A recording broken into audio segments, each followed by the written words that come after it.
नमस्कार, आपण पाहतात न्यूज मराठी। अवघ्या महाराष्ट्राचं कुलदैवत असलेल्या जेजुरी गडावर पुजाऱ्याला मारहाण करण्यात आली। जेजुरी गडावरील पालखी परिसरात एका पुजाऱ्याला मारहाण झाल्याची धक्कादायक घटना समोर आली। रविवारी दुपारी काही व्यक्ती पालखी शेजारी चप्पल घालून आल्याचं पाहून पुजारी अमर बारभाई यांनी त्यांना जाब विचारला। यानंतर झालेल्या वादातून 3 ते 4 जणांच्या समूहाने त्या पुजाऱ्याला शिवीगाळ करत मारहाण केली। या घटनेमुळे गड परिसरात काही काळ तणावाचं वातावरण निर्माण झालं होतं। जखमी पुजारी अमर बारभाई यांच्यावर खासगी रुग्णालयात उपचार सुरू असून रात्री उशिरा या प्रकरणी जेजुरी पोलीस ठाण्यात फिर्याद दाखल करण्यात आली। धार्मिक स्थळाच्या पावित्र्याशी संबंधित या घटनेमुळे भाविकांकडून संताप व्यक्त केला जात असून याबाबत पोलीस अधिकचा तपास करत आहेत। नाव काय? अमर महादेव बारभाई। काय झालं होतं नेमकं मंदिरात?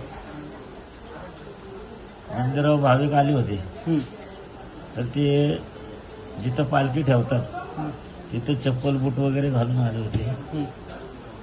त्यांनी शिवीगाळ हाणमार मला त्यांनी धमकी दिली की तुमच्या बापाचं मंदिर आहे का। त्यांनी हाणामार जास्त केली, लाथाबुक्की। किती जण होते ते?